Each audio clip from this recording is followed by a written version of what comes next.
regime militar, ou um regime em que você não perde quilos, você camufla.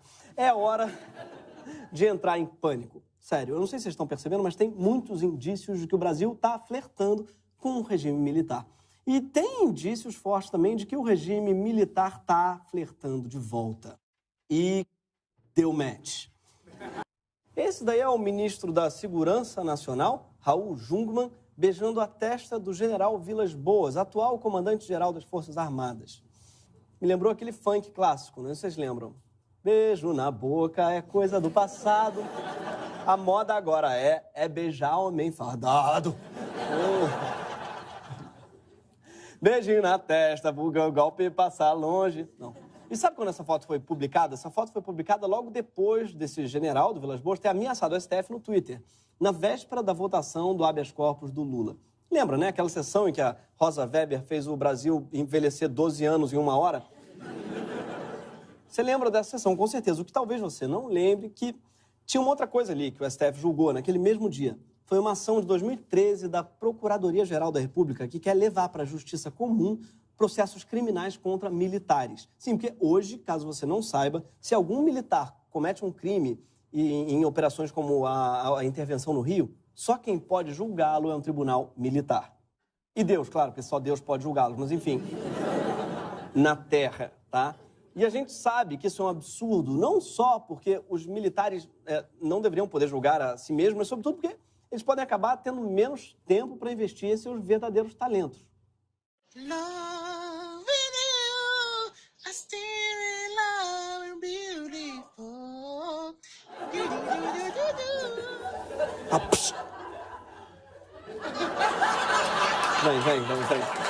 Vem pro meu time, vem.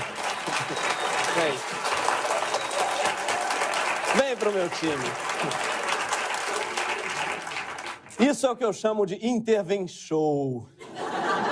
Agora, voltando ao julgamento. Pouca gente fala, mas isso que os militares têm hoje se chama foro privilegiado. E a ideia era acabar com isso. O placar estava 2-1 com os ministros Marco Aurélio e Alexandre de Moraes a favor da manutenção do foro privilegiado e o Edson Fachin contra. Após os 3 votos, o ministro Luiz Roberto Barroso interrompeu a discussão por tempo indeterminado, pedindo vista, que é tipo um autos do STF, assim. Parou. Parece muito a espécie de João Kleber do STF, sabe? Para, Pikachu, para! Vamos falar de coisa boa, habeas corpus do Lula. O apoio à justiça militar não é o único indício de que nós estamos nos aproximando, de fato, do autoritarismo. A intervenção federal no Rio é mais uma prova dessa aproximação. Sim, porque há 57 dias um militar foi nomeado para cuidar da segurança pública do Rio. Mas não adiantou muita coisa. Crimes como assassinatos e roubo a cargas aumentaram desde que as tropas estão nas ruas. Por acaso ou não, o bairro com mais assassinatos foi justamente o bairro onde estão sediados os militares em Bangu. Né? Porque bandido carioca, todo mundo conhece, gosta de perigo. Né? Ali o batalhão, vamos roubar a carga aqui na frente, gente. Adoro perigo. Esse negócio de... Adoro perigo. Esse negócio de intervenção militar é só realmente para agradar a opinião pública mesmo, porque nunca deu certo. Para ser, na verdade, mais justo, deu certo uma vez. Sim, das 11 ações do Exército no Rio nos últimos 25 anos, em apenas uma houve redução de crimes como homicídios, roubo a pedestres, carros ou veículos. Uma. 1 em cada 11 é uma taxa de sucesso menor do que a dos casamentos do Fábio Júnior.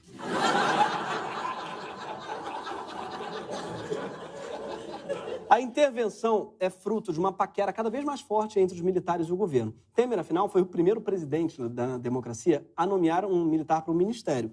Antes, o Temer já tinha poupado os militares do projeto de reforma da Previdência, aquela que ele não conseguiu passar.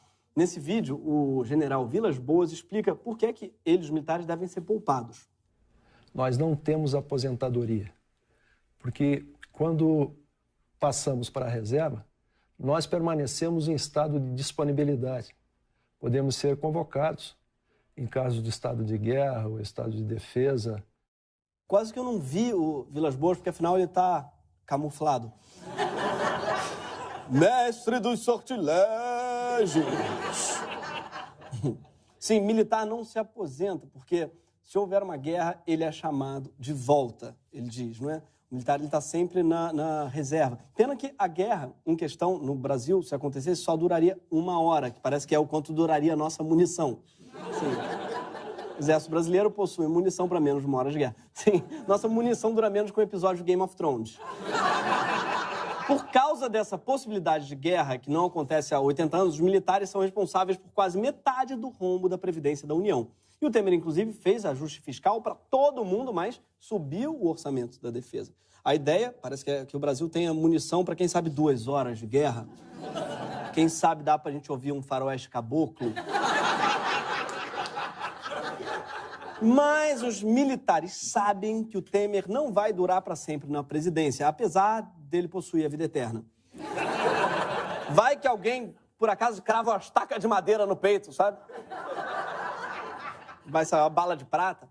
É por isso que, ao entrar para a reserva, o general Hamilton Mourão prometeu em entrevista se dedicar a eleger colegas nas eleições desse ano. Segundo ele, aspas, a sociedade está clamando por isso. Sim, está mesmo, em hinos patrióticos como esse daqui.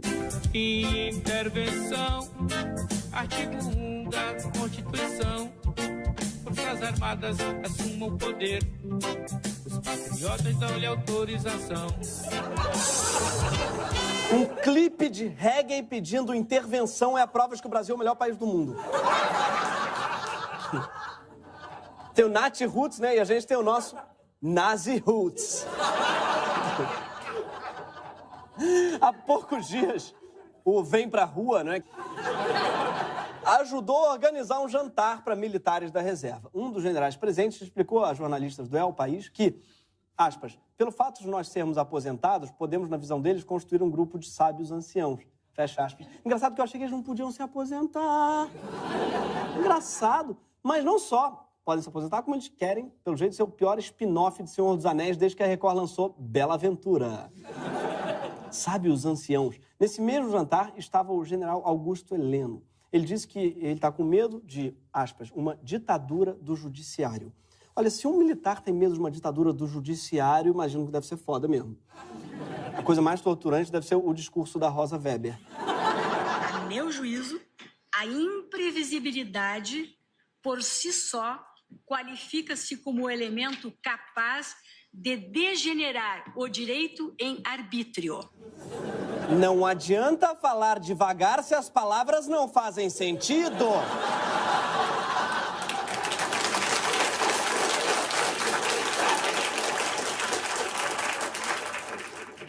O general Augusto Heleno também disse: é lógico que a sociedade deve se manifestar, mas sempre com tranquilidade, sem vandalismo, de uma forma veemente, mas ordeira.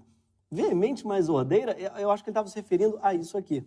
Seja patriota, vem lutar por tua nação. Patriota verdadeiro, vem pra manifestação. Parece muito uma lamba aeróbica da CBF, uma coisa... E o mais estranho é que parece muito com uma outra música que eu já cantei aqui hoje.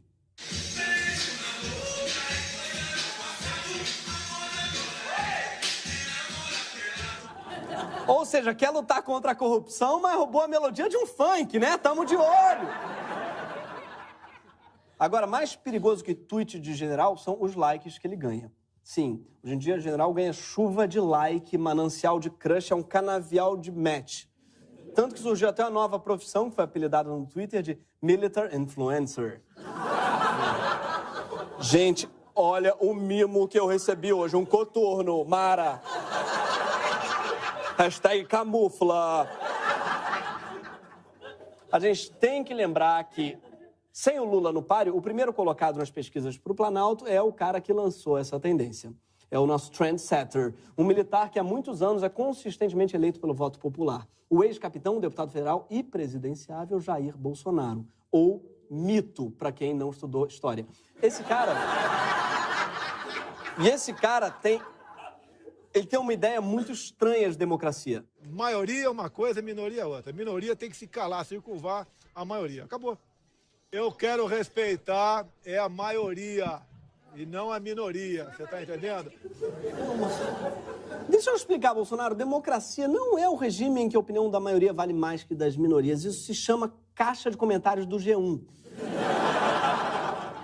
Democracia é o regime em que as minorias devem ser protegidas da vontade da maioria por governantes eleitos pela maioria. Não é à toa que o Bolsonaro vive defendendo a ditadura por aí, do Congresso ao programa do João Kleber.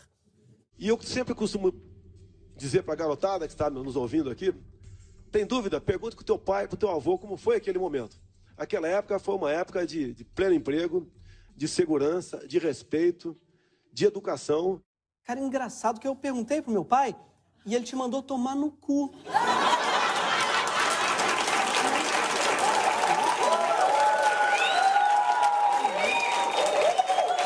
Louco isso. Muito louco, meu pai. Sério, meu pai... E olha que ele teve educação na época da ditadura. Ou seja, ao contrário do meu pai, tem muita gente que não lembra das experiências ruins que teve na ditadura. Mas tudo bem, tem que ter paciência. A gente tende a bloquear experiências traumáticas. O Brasil é um pouco como aquela sua amiga que terminou com um cara escroto e agora fica... Ai, mas ele era tão fofo. Não, não era e a gente vai te lembrar, amiga. Vamos mandar foto do cara usando o cavalão da Ralph Lauren. A gente vai, é isso que amigo faz. Vai lembrar que ele usava um carro com neon embaixo. Tá? Que ele tinha uma tatuagem que dizia Deus é top em letras cursivas. Tá? O Bolsonaro, ele é daqueles que acham que na ditadura houve o chamado milagre econômico. E é verdade, o PIB cresceu 10% por ano entre 68 e 73. E é verdade que a inflação caiu, mas esse milagre não foi para todo mundo. Para que o plano de crescimento funcionasse, os militares resolveram conter os salários, mudando a fórmula de reajuste pela inflação. O valor real do salário mínimo dos anos 70 passou a equivaler a metade do que valia antes. A medida foi tão impopular que foi preciso calar os sindicatos para que ninguém reclamasse. O direito à greve acabou. Havia mesmo muito emprego no setor da construção civil, mas com jornadas de até 56 horas semanais, além de sábados e domingos. Deve ser isso, aliás, que o Bolsonaro queria dizer quando falou em pleno emprego. Se trabalhava a semana inteira. O Brasil se tornou campeão mundial de acidentes de trabalho. Ou seja, teve milagre, mas foi só para a galera do cercadinho VIP. Tipo se Jesus transformasse água em bebida que pisca. E só para quem tem pulseira. O Bolsonaro cita ainda outro mito da ditadura, a ideia de que o Brasil era seguro. Isso não é verdade. De 1920 a 1960, a taxa de homicídios esteve sob controle, numa média de 5 mortos a cada 100 mil habitantes. Até que a taxa começou a acelerar, onde? Na década de 60. Em 68, já eram mais de 10 mortos por 100 mil. Nível que a Organização Mundial de Saúde considera epidêmico. Sim, se o homicídio fosse uma doença, na ditadura tinha virado uma epidemia. Filho, leva esse casaquinho aqui que você pode pegar um homicídio. Ah, mas você tinha mais sensação de segurança. Isso sim, porque as mortes não estampavam a capa dos jornais. A ditadura resolveu o problema da violência botando um sensor na redação dos jornais. Sim, na época tinha alguém dentro do jornal que ganhava bem. Isso é verdade.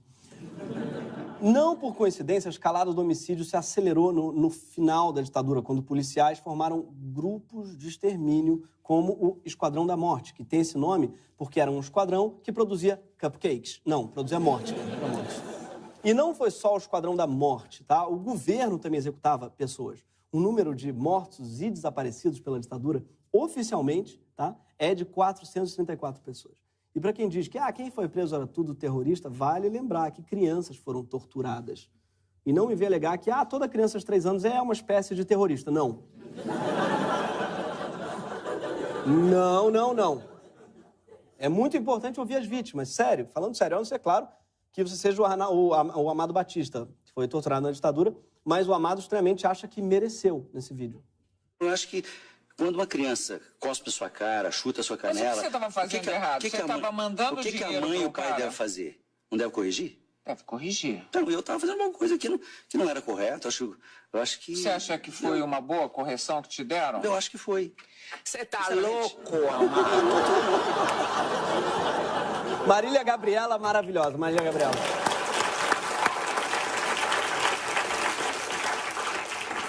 Acho que toda vez que alguém vier falar bem da ditadura, eu tenho que responder: você tá louco, Amado? Né? A não ser pelo louco do Amado, ninguém acha que mereceu ser torturado. E, finalmente, na ditadura, houve, sim, corrupção e muita. Só que os casos só começaram a ser apurados depois do fim do regime militar. Como a gente pode ver nessa entrevista do então Procurador-Geral da República, Sepúlveda Pertence, cujo nome parece uma magia do Harry Potter. Sepúlveda Pertence! Silêncios! Para o povo, doutor Pertence, a pergunta fundamental é a seguinte: o senhor que está acompanhando vários casos ao mesmo tempo, Sunaman, Coroa, Brastel, etc., é uma pergunta só que eles fazem. Quando é que o pessoal vai para a cadeia? Eu gostaria de saber. Spoiler, ainda não foram para a cadeia. Até hoje. Sabe a ponte Rio-Niterói? É uma obra faraônica que custou bilhões de reais e que, segundo o Tribunal de Contas da União, foi superfaturada. Sabe o Minhocão, obra feita por Paulo Maluf, na mesma época em São Paulo? Mesma coisa. Aliás, sabe o Paulo Maluf? Ele também é uma obra superfaturada feita pela ditadura. Mas era outro tipo de corrupção, né? Não era que nem hoje, que o Marcelo Odebrecht dá 100 milhões para ganhar licitações da Petrobras. Realmente, não era. Naquela época, as empresas já estavam dentro do Estado. O golpe militar de 64 não foi dado só por militares. Teve um apoio imenso de setores da sociedade civil, incluindo empresários. Mais de 80 empresas financiaram ou, pelo menos, apoiaram a ditadura. Sim, não foi um golpe, foi um crowdfunding. Os presidentes de algumas empresas até participavam de sessões de tortura. E quem disse isso foi o então cardeal de São Paulo, Dom Paulo Evaristo Arns. Eram torturados também à vista de alguns ricaços que pagaram para poder assistir à tortura dos inimigos deles. Essa é a recompensa mais estranha para um catarse. Os ricaços pagavam para ver os inimigos sendo torturados. Hoje em dia a gente só quer que os inimigos tenham vida longa para poder ver de perto a nossa vitória. Progredimos. A participação dos empresários na ditadura era escancarada. Os fornos da empresa Votorantim foram usados para queimar toneladas de livros, filmes e até capas de discos. Na Argentina, um dos crimes pelos quais o ditador Videla foi condenado à prisão perpétua foi o de genocídio cultural, por ter queimado livros durante a ditadura. Sabe o que aconteceu aqui? Nada. Em compensação, os torturadores no Brasil foram... Não, nada. Também nada aconteceu com eles. Aliás, aconteceu sim, eles ganharam uma aposentadoria e estão fora da reforma da Previdência. A realidade é que os 20 anos de regime militar causaram muitos dos maiores problemas que temos hoje em nossos 29 anos de democracia. Fez explodir a violência, corrompeu a polícia, entregou a mídia para os seus aliados. E foi, além de corrupto, um regime de total impunidade. Por isso, é meio triste, ridículo mesmo, ver que a maioria de quem pede a volta dos militares ao poder está pedindo o fim da corrupção. Mas não dá para dizer que todo mundo que pensa assim é louco ou burro, porque não seria justo com os fascistas. Agora...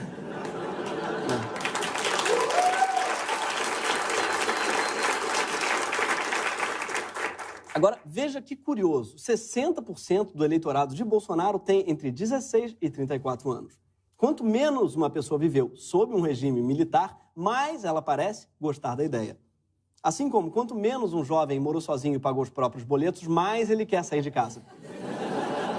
Hoje, por exemplo, no estado de São Paulo, onde Bolsonaro está em primeiro colocado mesmo com Lula no páreo, a maioria de seus eleitores são jovens com menos de 24 anos. Mas antes de pensar que esse jovem é simplesmente um reacinha, lembre que alguém com 16 anos de idade hoje, pronto para o seu primeiro voto, tinha 11 anos em junho de 2013. O que ele viu da política brasileira foi a novela da Lava Jato, a destruição de partidos, um golpeachment, o descrédito da grande imprensa, os fake news do Facebook.